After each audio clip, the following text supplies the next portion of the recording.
I wonder if it's not a thief. I frowned at the men's and women's shoes visible at the entrance. Our house should be empty, with neither my husband nor I present. Yet, there's a presence of someone, both at the entrance and in the bathroom. The vulgar voice coming from the bathroom made it clear someone was having a good time. It's common for husbands to call their mistresses over when their wives are out, but that's impossible. This voice, could it be? My husband, standing next to me, is staring at the bathroom with a pale face. My name is Taylor. I've been married to Kevin for 2 years.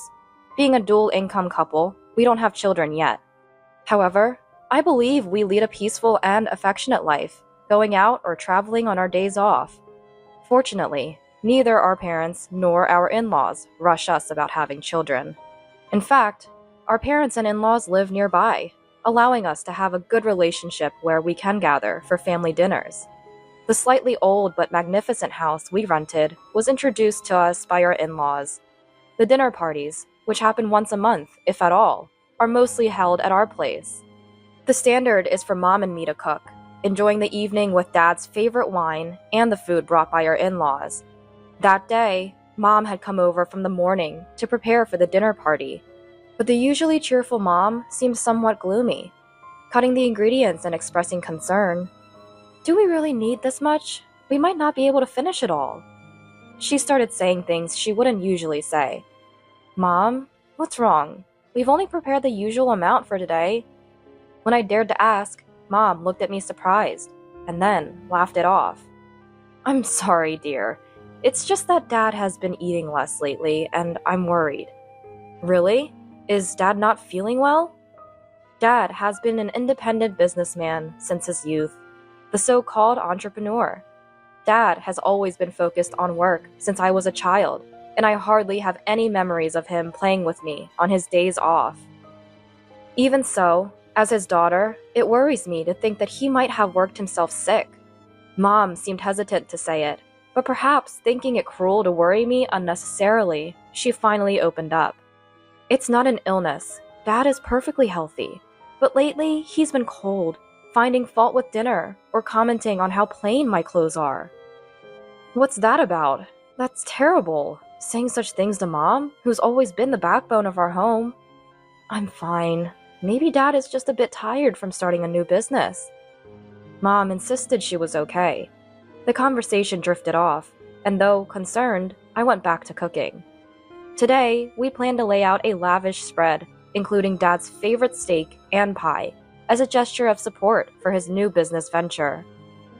As for what Kevin was doing, he's the type who can't rest until every nook and cranny is clean, given his fondness for cleanliness. Even if it's just family, he meticulously cleans the entrance and living room whenever we have guests.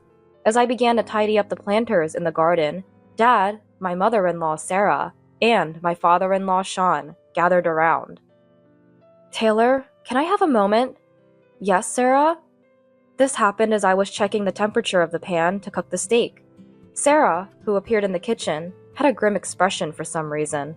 She silently handed me a box that seemed to be a gift, and puzzled, I accepted it. To my surprise, it bore the logo of a restaurant famous for its steaks. Indicating she had gone out of her way to bring it, upon opening the lid, I found it contained thick, high-quality steaks, their savory aroma whetting the appetite. It seemed we had inadvertently prepared the same dish. However, I thought it would be easy enough to just cook fewer steaks. After all, it wasn't the first time our gifts had coincidentally matched. "Wow, did you go out of your way to buy this? We heard it was a celebration, but you could have told us about the steaks. This is awkward.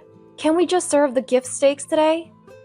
"But you have Kevin, and you two can eat it, right? We're not young anymore, and too much meat can be hard on our stomachs." I found myself at a loss for words.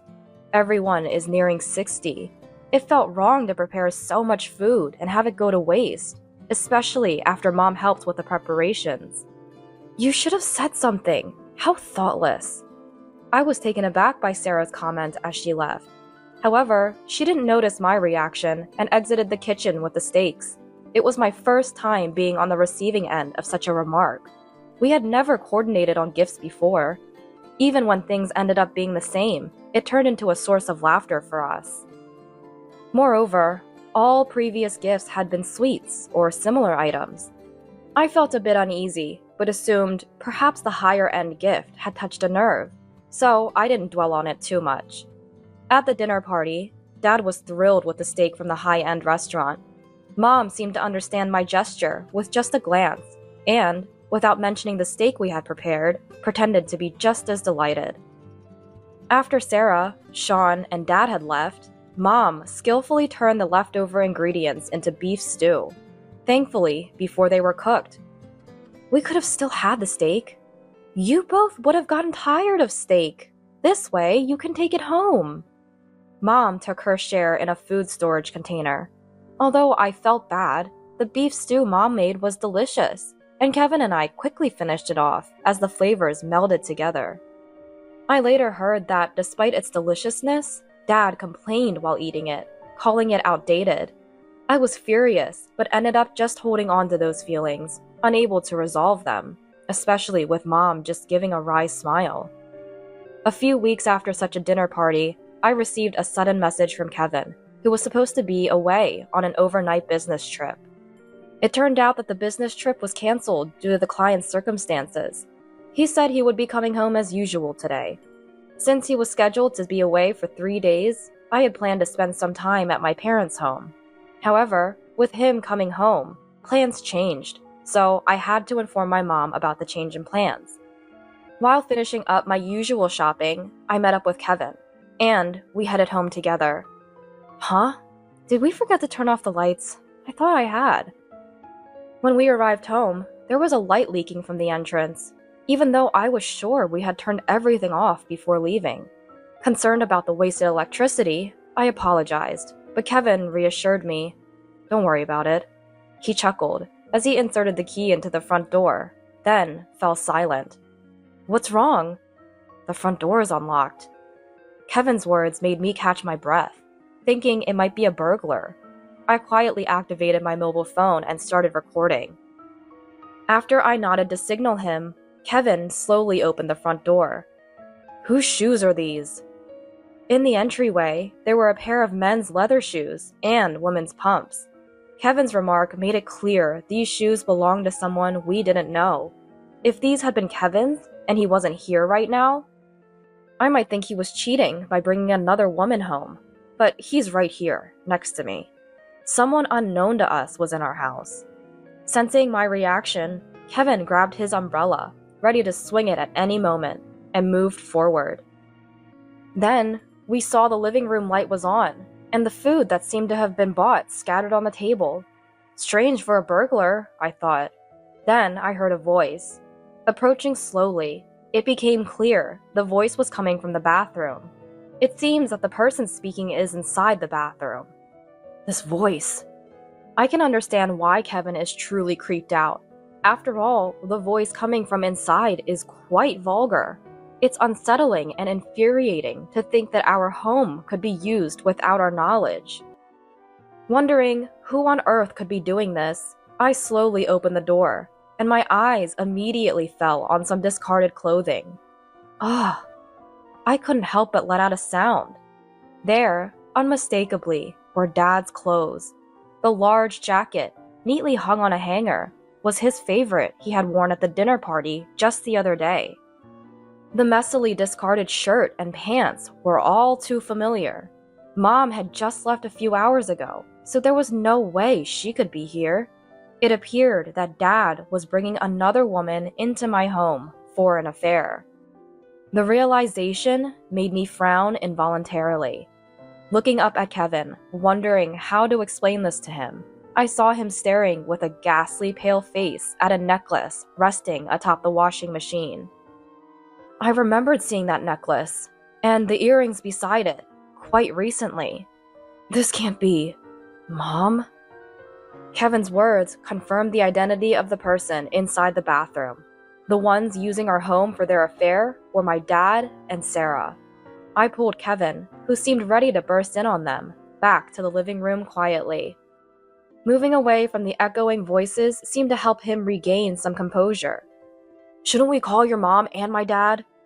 Kevin suggested, though he seemed confused. What would happen if we brought Mom and Sean here now? I could only foresee a crisis for both families, but I couldn't just ignore what was happening. Vulgar noises were still coming from the bathroom, indicating they might not come out anytime soon. I contacted Mom, and Kevin reached out to Sean right then. It's about Dad. Your dad? He said he was going golfing today and left early in the morning. He won't be back until the night. Should I tell him to call you when he gets back? It seems that Dad is at home with Sarah. I couldn't bring myself to mention what was happening in the bathroom, but that was enough for Mom to understand the gravity of the situation. In a frightening tone, she said, "I'll be right there," and hung up. Less than 10 minutes later, Mom arrived with a pale face, and Sean looking utterly bewildered. The voices had stopped, but they were still inside the bathroom. The sound of the shower was audible, but thankfully, the voices that had filled the hallway earlier were no longer heard. "Kevin? What do you mean Sarah is here? Like I said earlier, Mom went on a day trip with friends and won't be back until tonight," Sean asked, full of questions. We had informed him that Dad was with someone, but whether he was confused or unwilling to accept it, he desperately avoided looking towards the bathroom. Feeling sorry for Sean, Kevin signaled to me, and I started recording on my mobile phone again. Kevin made no effort to conceal his approach as he charged into the bathroom. "Hey, what the heck are you doing in our house?" The bathroom door, hit hard by Kevin, made a dull sound. Screams from Dad and Sarah were followed by the escalating shouts between Dad and Kevin. Kevin, having forced the door open, grumbled with a tone filled with disgust. I grabbed a bath towel and tossed it into the bathroom, wanting to avoid seeing their nudity at all costs. I don't want to see them naked. Behind me, Mom, apparently unable to hold back any longer, pushed past me and stormed into the bathroom. She shoved Kevin and Sarah aside, and with a roar unlike anything I had heard from her before, she forcibly dragged Dad out of the bathroom. Sean, having finally steeled himself, followed Mom into the bathroom and pulled Sarah out. Then, both of them hastily dressed in their hastily discarded clothes, sitting in the hallway with their hair still damp. In just a matter of minutes, all of us, myself included, were panting heavily, our shoulders rising and falling with each breath. Mom's thin voice broke the silence. "Why?" Her question marked the beginning of Dad and Sarah's explanations. It all began with Sarah's crush on Dad. Given that Dad is a company president, he has connections with some flashy industries. He pays much more attention to his appearance than men his age, and even from my perspective, he's stylish and sophisticated. Sarah reportedly fell for Dad from the moment they met, captivated by his demeanor. Their relationship started to develop during the family meetings organized for mine and Kevin's wedding. Sarah, trying to portray herself as a good woman, eagerly took charge of organizing the dinner parties, gradually becoming closer to Dad. At one of these dinner parties, she finally gathered the courage to confess her feelings. At this point, Kevin, looking nauseous, glared at Sarah, but the problem also involved Dad. He was drawn to Sarah, who adorned herself with bold makeup and flashy clothes, exuding a feminine allure, over Mom, who diligently looked after the home. However, both Dad and Sarah had their own families. Mom often worked at the same company as Dad, and on Dad's days off, Sean usually had a similar schedule. Therefore, they needed a place to meet discreetly. Surprisingly, they chose our home. Kevin and I, having a hobby of taking short trips and staying at hotels, even if they were nearby during long weekends, inadvertently provided them with the opportunity. At that point, Sarah said, "It's not safe to leave the house empty for too long, so I'll check on it." She would say this to confirm our absence, and then contact Dad. Since we were neighbors and shared our plans without any suspicion, our house was unknowingly made available for their use. We never gave them a spare key. thinking it impossible for them to enter. But it seems they secretly took the key during one of the dinner parties and made a copy. Moreover, they were careful to leave no trace of their presence in our house. They brought their own food, took all the trash with them, collected any hairs from the drain after using the bathroom, and wiped down any moisture before leaving. This time, Dad contacted Sarah after finding out that I was going back to my parents' house because of Kevin's business trip. I had only informed Mom about the change in plans, leading to this unexpected encounter. If it hadn't been discovered now, it's hard to tell how long we would have been deceived. Naturally, both were served with divorce papers by their respective partners, faced claims for compensation in the divorce proceedings, and were disowned by Kevin and me. Although Dad and Sarah admitted to their actions initially, they started claiming we were lying and had no evidence later. However, I had recorded everything on my mobile phone, and presenting that as evidence, the divorce proceedings went smoothly with lawyers involved. We used the settlement money to move into an apartment. Kevin, who was a bit of a germaphobe, has developed a complete aversion to the bathroom from that day, refusing to even go near it.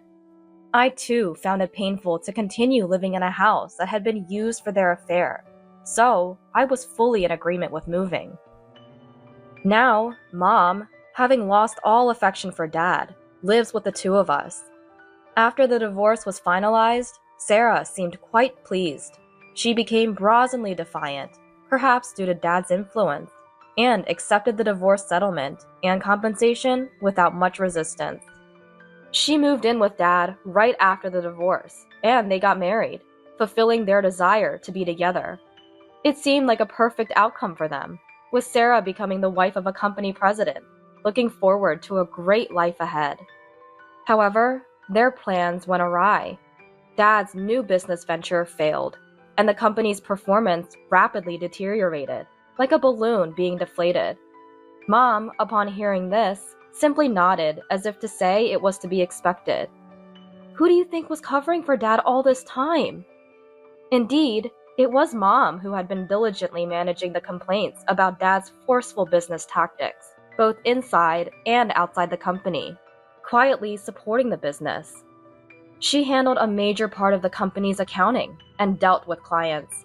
Naturally, she resigned from the company at the same time as the divorce. And Dad, far from opposing this, was eager to get rid of her, leading to an inadequate handover. As a result, the company was left with employees dissatisfied with Dad, and many followed Mom's lead and resigned, leading to a shortage of staff. Dad had always thought that supporting him was a wife's duty, so he naturally expected Sarah to take over. However, Sarah, who had always been a housewife, had no understanding of the business and proved to be of no help at all. The exodus of employees, fueled by the president's divorce scandal, became widespread gossip, leading clients to withdraw from Dad's company one after another, citing poor performance.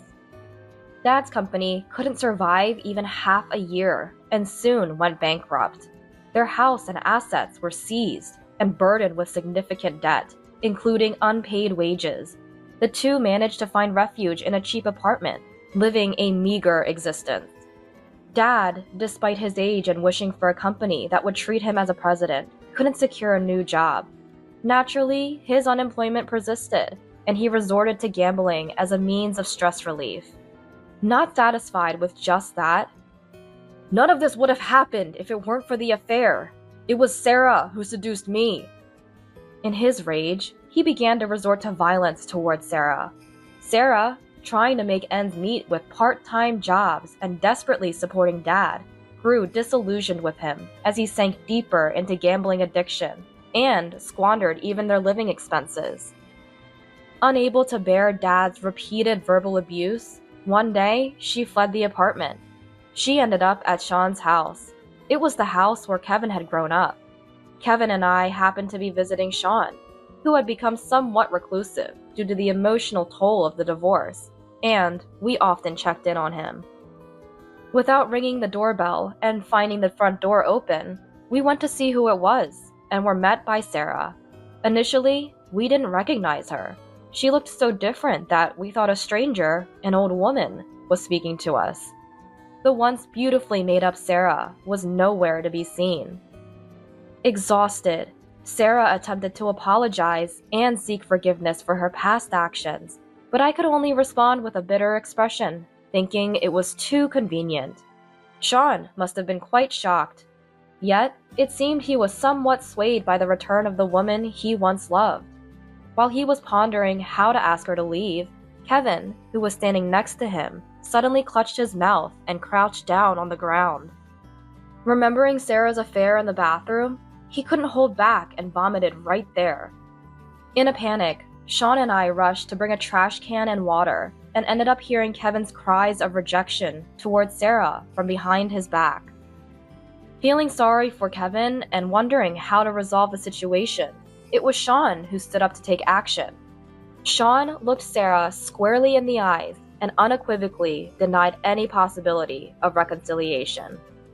"Leave!" With firm words, he sent Sarah away. Sarah seemed deeply affected by her own son's vehement rejection, enough to make him physically ill. Without a word, she staggered at the front door and left. Since that incident, Sarah has apparently kept her distance from Sean. There has been no contact from Dad or Sarah since then, so it's safe to assume that our ties with them have been completely severed. Kevin was under the weather for a few days, but has since recovered. Together, we're committed to building a warm and loving home. Mom has shown incredible resilience, quickly finding work, making new friends, and moving on from Dad to enjoy her life. She's planning to rent an apartment for herself once she's saved enough, and I'm hoping she'll choose one close to our home. As for Sean, he seems to have perked up a bit after adopting a stray cat that wandered into his yard. Taking in one cat has apparently led to more cats gathering at his place, and now it's known in the neighborhood as a popular hangout for cats. The ordeal caused by Dad and Sarah involved the whole family in a tumultuous situation. However, those of us who remain have strengthened our bonds and are doing our best to move forward. My name is Alyssa, a 36-year-old housewife juggling part-time work and raising 2 children. While I'm generally content with my day-to-day life, my husband Jackson, a corporate employee of the same age, often prioritizes his mother Shannon over our family. Plans for family outings are frequently altered to accommodate Shannon's requests, such as weeding her garden or accompanying her on shopping trips, even if it means canceling visits to my parents' home. Jackson has even gone as far as changing our child's birthday cake from their chosen character theme to a fruit tart recommended by Shannon, under the guise of it being healthier. Mom says kids need to eat lots of fruit and get their nutrients. His disregard for our children's disappointment leads to frequent confrontations between us. Shannon, for her part, seems to relish Jackson's prioritization of her, deriving a sense of superiority from it, even if it comes at the expense of her grandchildren. "Sorry about that, kids. It's Grandma's fault." Yet, her apologies are delivered with a smile. Moreover, Shannon's condescending attitude towards me, coupled with external praise of her as a wonderful mother-in-law, strains our relationship further. Since the passing of my father-in-law, Jackson has indulged Shannon even more, exacerbating her behavior. With our 10th wedding anniversary approaching, I suggested we do something special. "Hey, since it's our 10th anniversary this year, how about we go out for a meal at a restaurant? We could ask Shannon or my parents to watch the kids." Has it been 10 years already? Sounds good. Let's book a nice place. What was that restaurant that was featured on TV? We decided to book a reservation at an upscale restaurant we wouldn't normally visit. Jackson was enthusiastic and quickly called Shannon to ask her to watch the kids. Even though it was still nearly 2 months away, I was looking forward to a special anniversary celebration. On the anniversary day, I was entertaining the kids while eagerly anticipating the evening. Jackson, who said he would come straight home after work, hadn't returned. Perhaps he suddenly had to work overtime, but I spoke to him this morning and he shouldn't have forgotten that it was today. These thoughts have been circling in my mind for a while now. After all, there's been no reply from Jackson, despite my attempts to contact him. leaving me completely in the dark about the situation on his end. Moreover, I can't get in touch with Shannon, who was supposed to look after the children, making it difficult to wait for Jackson at the restaurant as planned. As a last resort, I called Jackson's office. Upon requesting to speak with Jackson, I was informed that he had finished work and already left. I thanked them politely and hung up. Wondering why he hadn't responded to my messages if he was already done with work, all I could do now was wait. My daughters, who were aware of tonight's plans, started glancing at the clock, expressing concern about how late it was getting. Indeed, I replied tersely, unable to take my eyes off the ticking clock hands. Even if he had left for work just before I called, he should have been home by now, since he drove to work this morning. I continued waiting for Jackson until just before the reservation time, but I couldn't wait any longer. The reservation was for 7 p.m., and it was nearly time. I decided to call the restaurant to inform them of our delay. Hello? Your party has already been seated? Alone? No, as per your reservation. There are 2 guests. Can you tell me who came? A man who appears to be a company employee and an older woman. Excuse me, but may I ask who's calling? Upon hearing that, I quickly ended the call, saying, "It's a misunderstanding on my part, I'm sorry," and hung up in a rush. An older woman. Could it be? I immediately called Jackson. After several rings, he finally picked up, sounding very annoyed. Yeah? What is it? You've been nagging me. Where are you? You're not already at the restaurant, are you? I am. We're already seated. Mom insisted on dining here, so I decided to have dinner with her tonight. We can celebrate our anniversary at a local restaurant this weekend. You like the pizza there, right? It was indeed Shannon. The audacity of Shannon to join an anniversary dinner, knowing full well what it was, and Jackson's actions in not only allowing this, but also taking my place without any communication, filled me with disgust, not just anger. Especially knowing that I had been looking forward to this for 2 months, and his idea of making it up to me was a meal at a local restaurant. It was a clear indication of the absolute preference Jackson had for Shannon over me. The kids will be disappointed they can't have Grandma's cooking, so make them something they like tonight. I'm counting on you. Wait a second. I tried to stop Jackson as he was about to hang up. Our parents gave us gifts for our 10th anniversary, you know. They said they wanted to hear all about our dinner. Gifts? Your parents always give me stuff I don't like. Just throw away anything that's not cash. Jackson's suggestion to discard gifts filled with everyone's well wishes was appalling. I gave him one last chance, almost as a gesture of mercy. Alright, but you might regret this later. You sure it's okay to throw them away? Jackson seemed puzzled by my insinuation, but his stance appeared unchanged. Regret what? I just need the cash. Oh, the food's here, so I'm hanging up. Don't call me again, alright? Bye. I sighed as I hung up the phone, noticing the worried looks from my children. It's gotten a bit late, but who wants to help me with dinner? Their eager hands lifted my spirits slightly. After dinner, I did as Jackson had said, sorting through the anniversary gifts. I kept the cash and prepared to discard the rest, feeling ashamed and sorry for those who had given them to us. It's astonishing that I've managed to stay with Jackson for 10 years. After finishing up and putting the kids to bed, Jackson came home. Don't you think it's terrible to prioritize Shannon, even on our special 10th anniversary day? It was my invitation, and you knew I was looking forward to it. You could have had dinner with Shannon any other day. Yeah, don't sulk. I said I'd take you to the local restaurant next time, right? I'll even pay for half of it. It's not just about that. You said we didn't need the gifts everyone prepared for us because it's our anniversary. You're being persistent. I have work tomorrow. Can you just let me sleep? Jackson completely ignored the issue and went straight to bed after his shower. The next morning, thinking it was my last chance, I tried to talk to Jackson about yesterday's events. Hey, about the celebration gifts. Jackson, visibly annoyed, ignored me and left the living room. Then went off to work without saying anything. Still angry from yesterday, I decided there was nothing more I could do after seeing his attitude.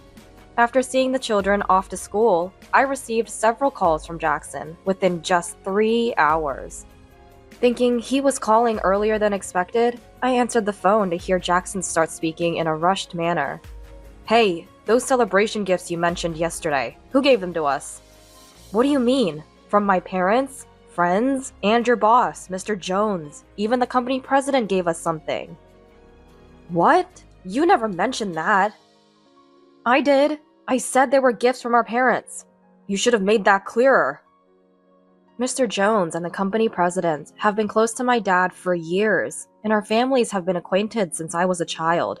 They've always treated me like family, and yesterday evening, they even made a special trip to our house to deliver their gifts. The watch the president picked out was really nice, and the wine Mr. Jones brought looked delicious. But it doesn't matter now, does it? You said to throw away anything that wasn't cash, so I did. What have you done, Alyssa? Do you realize what you've caused? Jackson was furious, but I wondered on what grounds he had to complain. I asked you if you were sure, and I tried to talk to you about it last night and again this morning, but you ignored me every time, Jackson. Don't shift the blame. It's your fault for not listening. With that, I hung up the phone. Jackson tried calling back several times, but I ignored all his calls. I might seem petty, but I couldn't contain my anger any longer. When Jackson came home, his footsteps were so loud I could hear him from the entrance. Enough already. Give me the gifts we received now. Faced with Jackson demanding the return of the celebration gift, I threw them out with this morning's trash, so they've already been collected. There's no way to get them back now. I asked him. Jackson's anger reached a level I had never seen before. He shoved me and stomped on the floor. That's just unbelievable! Can't you differentiate between right and wrong, Alyssa? What's truly unbelievable is knowing it's our anniversary dinner and still going to the restaurant with Shannon, and telling me to throw away gifts without even looking at them is just insensitive. I lashed back at Jackson as he continued to shout. Amidst the heated argument, Jackson kept insisting that I was the one at fault. Just say you threw it away and apologize to them. I've already told everyone at work that, so there's nothing we can do now. Enraged by Jackson's selfish reasoning, I lost my temper. Oh, is that so? Then I'd like them to come here so I can apologize directly. What? What do you mean by that? It was clear he wasn't expecting my response. As the door to the next room opened, Jackson's face showed sheer panic. Mr. Jones and the president, appearing from the other room, left him dumbfounded. After hearing from Jackson, they found my behavior out of character and called me to hear my side of the story. I explained everything, starting with the fact that I had called his office while waiting for Jackson to come home. After hearing my explanation, concerned that a misunderstanding had arisen between us due to their celebratory gift, Jackson and I agreed to discuss the matter further, and I decided to invite him over to our home. I decided it would be best to let him calm down before we talked, so I asked him to wait in the next room. Mr. President, I'm terribly sorry about this. Realizing the situation, Jackson turned pale and apologized to them.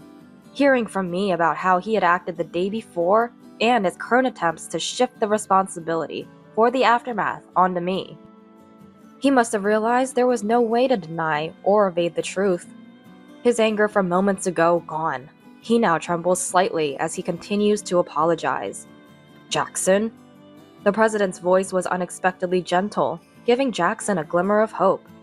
This is a family matter and not related to the company, so I won't comment as your boss.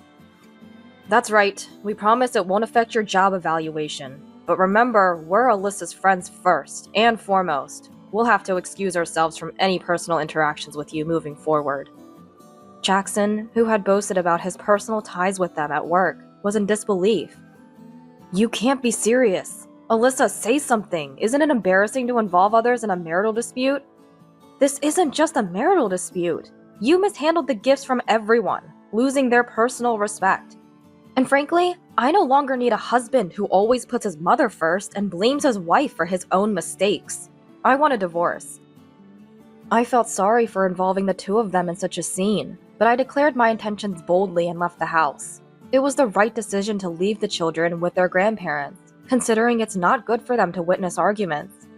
After our divorce, as the news spread throughout the company, Jackson faced various rumors due to the distant behavior of Mr. Jones and the president, whom he had previously been on good terms with.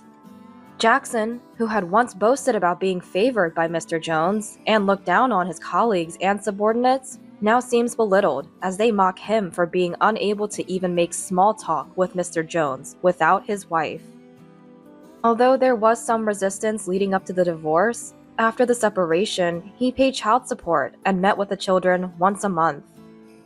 However, every time they met, the conversation turned to how child support payments were burdensome and how the cost of dry cleaning was too high, always about money.